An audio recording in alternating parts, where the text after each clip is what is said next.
രാത്രി ശാന്തമാണെന്നാണ് പൊതുവെ പറയാറുള്ളത്. പക്ഷേ രാത്രിയിലാണ് പല ഭീകര സംഭവങ്ങളും നടക്കാറുള്ളതും. പ്രത്യേകിച്ച് തെരഞ്ഞെടുപ്പിൻ്റെ തലേന്നുള്ള രാത്രി നേതാക്കൾക്ക് മാത്രമല്ല മറ്റുള്ളവർക്കും ഉറക്കമില്ലാത്ത രാത്രികളാണ്. തന്ത്രങ്ങൾ മെനയുക മാത്രമല്ല, അടിയൊഴുക്കുകൾ നടക്കുന്നതും രാത്രിയിൽ തന്നെയാണ്. മുൻപൊക്കെ ലഘുലേഖകളും മറ്റുമൊക്കെ വീടുകൾക്ക് മുമ്പിൽ രാത്രിയിൽ കൊണ്ട് വെച്ചിട്ട് പോകുന്ന ഒരു പതിവൊക്കെ ഉണ്ടെങ്കിൽ കാലം മാറി. ഇപ്പോൾ സോഷ്യൽ മീഡിയ വളരെ ആക്റ്റീവാണ്.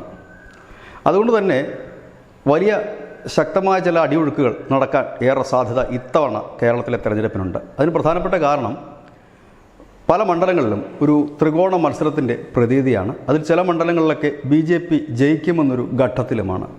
ഇവിടെ ചില സാധ്യതകൾ നിലനിൽക്കുന്നു. ഒന്ന്, ക്രോസ് വോട്ടിങ്ങിൻ്റെ സാധ്യത നിലനിൽക്കുന്നു.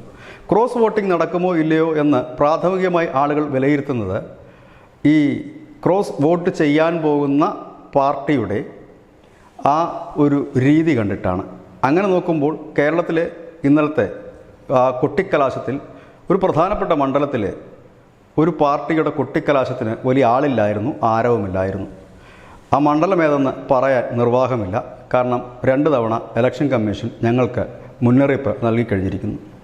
അതുകൊണ്ട് അവരുടെ മാനദണ്ഡങ്ങളൊക്കെ പാലിച്ചുകൊണ്ട് ആ മണ്ഡലം ഏതെന്ന് പറയുന്നില്ല. പ്രേക്ഷകർക്ക് നന്നായിട്ടറിയാം. ഇന്നലെ കൊട്ടിക്കലാശമൊക്കെ TV യിൽ കണ്ടവർക്ക് നന്നായി അറിയാം ഏതാണ് ആ മണ്ഡലമെന്ന്. അവിടെ ഒരു സാധ്യത നിലനിൽക്കുന്നു. പക്ഷേ അത് വീണ്ടും അന്വേഷിച്ചപ്പോൾ അങ്ങനെയല്ല, അവരുടെ അണികൾ വീട് വീടാന്തരം കയറി വോട്ട് സമാഹരിക്കുന്നു എന്നൊരു വാർത്തയും പുറത്തു വരുന്നുണ്ട്. മറ്റൊന്ന്, വടക്കുള്ള അല്ലെങ്കിൽ മധ്യ തിരുവിതാംകൂറിലുള്ള ഒരു മണ്ഡലമാണ്. അവിടെയും അത്തരത്തിലുള്ള സാധ്യതകൾ നിലനിൽക്കുന്നു എന്ന് തന്നെയാണ് പറയാൻ കഴിയുന്നത്. ഇനി ഇത് കൂടാതെ ഈ തെരഞ്ഞെടുപ്പിനെ പാടെ മാറ്റിമറിക്കുന്ന അടിയൊഴുക്ക് നടത്തുന്ന വിദ്വാൻമാർ ഉണ്ട്, മാധ്യമങ്ങളാണ്. അതിൽ മുഖ്യധാരാ മാധ്യമങ്ങളുടേതടക്കം ചില ബ്രേക്കിംഗ് ന്യൂസുകൾ വരാനുള്ള സാധ്യതയുണ്ട്. ഇന്നു മുതലേ ചില മാധ്യമങ്ങൾ അത്തരത്തിൽ ആരംഭിച്ചു കഴിഞ്ഞിരിക്കുന്നു. അതിൽ പ്രധാനമായി നാളെ വരാൻ സാധ്യതയുള്ളൊരു വാർത്ത മണിപ്പൂർ തന്നെയായിരിക്കും. മണിപ്പൂരിലെ കൂട്ടക്കൊലയോ വെടിവെപ്പോ വലിയ അതിക്രമ സംഭവങ്ങളോ വലിയ ബ്രേക്കിംഗായി തന്നെ വരാൻ സാധ്യതകളുണ്ട്. അതുകൂടാതെ തന്നെ ലോക്സഭാ മണ്ഡലത്തിൽ വിവിധ ഇടങ്ങളിൽ നടക്കുന്ന ചെറിയ സംഘർഷങ്ങൾ പർവ്വതീകരിച്ച് വലിയ വാർത്തയായി വരുവാനും സാധ്യതകൾ കൂടുതലാണ്. ഒപ്പം തന്നെ സ്ഥാനാർത്ഥികളുടെ വായിൽ നിന്ന് വരുന്ന ചില കാര്യങ്ങൾ നല്ലതോ ചീത്തയോ ആകട്ടെ അതും ഹൈലൈറ്റ് ചെയ്യപ്പെടാനുള്ള സാധ്യതകൾ കൂടുതലാണ്. അതായത് മാധ്യമങ്ങളെല്ലാം ഒരു ഭാഗത്തേക്ക് മാറി നിന്നുകൊണ്ട് ഒരു പാർട്ടിയെ തകർക്കാനുള്ള ശ്രമം തുടങ്ങിയിട്ട് കാലങ്ങൾ ഏറെയായി. ഈ ഒരു പ്രക്രിയ തെരഞ്ഞെടുപ്പ് കാലത്ത് എല്ലാ കാലത്തും നാം കണ്ടിട്ടുണ്ട്. നാളത്തെ ബ്രേക്കിങ്ങിൽ ഉറപ്പായും പ്രതീക്ഷിക്കാവുന്ന ഒന്ന് മണിപ്പൂർ തന്നെയാകും, യാതൊരു സംശയവുമില്ല. കാരണം ഇത്തവണ ഈ ന്യൂനപക്ഷ വോട്ടിൽ ഒരു വലിയ ചാഞ്ചാട്ടം നടക്കുന്നുണ്ട്. അത് പൊളിക്കുക എന്നുള്ളത് തന്നെയാണ് അതിൻ്റെ ലക്ഷ്യം. ബാക്കിയുള്ള വാർത്തകളൊക്കെ തമസ്കരിക്കപ്പെടുകയും ചെയ്യും. ഒപ്പം തന്നെ സ്വാഭാവികമായ തെരഞ്ഞെടുപ്പിന് അങ്ങിങ്ങായി ചെറിയ ഉന്തും തള്ളും നടക്കാറുണ്ട്. അതൊക്കെ വലിയ സംഘർഷമായി തന്നെ ചിത്രീകരിക്കപ്പെടും. അതാർക്ക് ഗുണം ചെയ്യില്ല എന്ന് പറയാൻ കഴിയില്ല. പിന്നെ വരുന്നത് സോഷ്യൽ മീഡിയകളിൽ വരുന്ന ലോക്കൽ വാർത്തകളാണ്.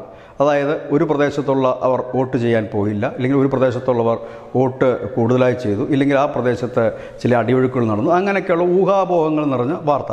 അതായത് ഈ തെരഞ്ഞെടുപ്പിൻ്റെ ഏറ്റവും വലിയ പ്രത്യേകത സോഷ്യൽ മീഡിയ വളരെ ശക്തമായിരിക്കുന്ന ഒരു കാലഘട്ടമാണ്.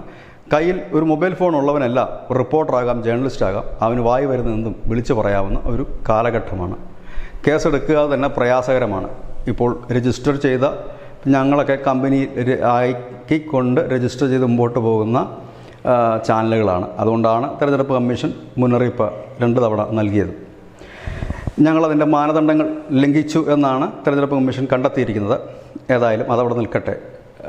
ഇതാണ് ഇനി നടക്കുന്ന ഒന്ന്. അതുകൊണ്ട് തന്നെ ഈ കാലയളവ് അത്രയും തെരഞ്ഞെടുപ്പ് കാലത്ത് സജീവമായിരുന്ന അണികളും നേതാക്കളുമൊക്കെ ജാഗ്രത പാലിക്കേണ്ടത് ഇന്നേക്ക് ഒരു ദിവസം മാത്രമാണ്. കാരണം എന്തും സംഭവിക്കാം. കാരണം പലരും പലയിടത്തേക്കും നീങ്ങിയേക്കാം, പല അടിയൊഴുക്കുകളും നടന്നേക്കാം. ഈ ദിവസം നടക്കുന്ന അടിയൊഴുക്കുകളാണ് നാളത്തെ വിധി നിർണ്ണയിക്കുന്നത്. കാരണം എല്ലാ കാലത്തും എല്ലാ മണ്ഡലത്തിലും ഒരു രാഷ്ട്രീയ പാർട്ടിയിലും പെടാതെ നിഷ്പക്ഷരായി നിൽക്കുന്ന ഒരു വിഭാഗം ജനമുണ്ട്. അവർ എങ്ങോട്ട് വേണമെങ്കിലും ചായാം, ഏത് നിമിഷവും മാറിമറിയാം. അവരെ ലക്ഷ്യമാക്കിയാണ് എല്ലാവരും നീങ്ങുന്നതും. ഒപ്പം തന്നെ ശക്തമായി തന്നെയുള്ള വ്യാജ പ്രചരണങ്ങൾ അഴിച്ചുവിടുക, ആ വ്യാജ പ്രചരണത്തിൽ കുടുങ്ങി പോയി വോട്ട് ചെയ്യുക. കാരണം ഇന്ന് രാത്രിയും ഇല്ലെങ്കിൽ നാളെ അതിരാവിലെയും പുലർച്ചെയുമൊക്കെ ഉണ്ടാകുന്ന വലിയ വലിയ വ്യാജ വാർത്തകൾ ഒരുപക്ഷെ 7 മണിക്ക് വോട്ട് ചെയ്യാൻ പോകുന്ന വോട്ടറെ സ്വാധീനിച്ചേക്കാം. അതിലൊന്നും യാതൊരു തർക്കവുമില്ല. കാരണം എന്തെങ്കിലും കേട്ടാൽ, അതായത് കാളപറ്റു എന്ന് കേട്ടാൽ കയറടക്കുന്നൊരു വലിയ വിഭാഗമുള്ള ഒരു ഇടം കൂടിയാണ് കേരളം. അതുകൊണ്ട് തന്നെ വളരെ ജാഗ്രതയോടുകൂടി പോവുക. ഒപ്പം തന്നെ രാഷ്ട്രീയ പാർട്ടികൾ ചെയ്യേണ്ടതായ ഒരു പ്രധാനപ്പെട്ട കാര്യമുണ്ട്. നിങ്ങൾക്ക് ഇത്തവണ കൂടുതൽ വോട്ട് നേടിത്തരുന്നതും നിങ്ങളെ ജയിപ്പിക്കുന്നതിൽ ഒരു വലിയ പങ്ക് വഹിക്കുന്നതും ഈ പുതിയ വോട്ടർമാരാണ്. എല്ലാ മണ്ഡലത്തിലും ആവശ്യത്തിലധികം പുതിയ വോട്ടർമാരുണ്ട്. ആ വോട്ടർമാരെ കൃത്യമായി തന്നെ ബൂത്തിൽ എത്തിക്കാൻ കഴിഞ്ഞാൽ ആ എത്തിക്കുന്ന സ്ഥാനാർത്ഥിക്ക് ഒരു മേൽക്കൈ നേടാൻ കഴിയും. ഒപ്പം തന്നെ സ്ത്രീ വോട്ടർമാരെയും വലിയ രീതിയിൽ എത്തിക്കണം. അങ്ങനെ വോട്ടുകളുടെ എണ്ണം വർദ്ധിച്ചാൽ, അതായത് വോട്ടിംഗ് ശതമാനം വർദ്ധിച്ചാൽ അത് പ്രതീക്ഷയ്ക്ക് വക നൽകുന്നതുമാണ്. അതായത് 2 മാസം നാം വിയർപ്പൊഴുക്കിയത് വെറുതെ ആകാതിരിക്കണമെങ്കിൽ ഇന്നും നാളെയും പറയുന്ന 48 മണിക്കൂറിൽ കഠിനാധ്വാനം ചെയ്തേ മതിയാകൂ. ഇന്ന് രാത്രി നാം കണ്ണും കാതും കൂർത്തിരിക്കേണ്ടതായിട്ടുണ്ട്. അനവധി ആയുധങ്ങൾ അണിയറയിൽ അണിഞ്ഞൊരുങ്ങുന്നു. മാധ്യമങ്ങളുടെ വകയായിട്ടായിരിക്കാം അവയൊക്കെ പുറത്തു വരുന്നത്. മറ്റു ചില വെളിപ്പെടുത്തലുകൾ ഉണ്ടായേക്കാം, ചില ഞെട്ടിപ്പിക്കുന്ന സംഭവങ്ങൾ ഉണ്ടായേക്കാം. ഇനി ഉത്തരേന്ത്യയിലെ പലതും ഉണ്ടായേക്കാം. അതായത് കഴിഞ്ഞു പോയ സംഭവങ്ങളോ ഇനി ഉത്തരേന്ത്യയല്ല നമ്മുടെ രാജ്യത്ത് പോലും നടക്കാത്ത സംഭവങ്ങളുടെ വീഡിയോയുമൊക്കെ പ്രചരിക്കുന്ന സമയമാണ് ഈ രാത്രി മുതൽ എന്നുള്ള കാര്യവും നാം ഓർക്കേണ്ടതായിട്ടുണ്ട്. കാരണം ഇപ്പോൾ ഫാക്ട് ചെക്കൊക്കെ നടത്താനുള്ള സംവിധാനം നമ്മുടെ ഇന്ത്യ മഹാരാജ്യത്ത് തന്നെ ഉണ്ട്. അതുകൊണ്ട് വാർത്തയുടെ സത്യമറിയുക, സത്യമറിഞ്ഞ് മുൻപോട്ട് പോവുക. കാരണം നമുക്കെല്ലാത്തിലും വലുത് നമ്മുടെ രാഷ്ട്രമാണ്. ഇത് തന്നെയാണ് ന്യൂസിൻ്റെ വളരെ പോയിൻ്റ്. നന്ദി, നമസ്കാരം.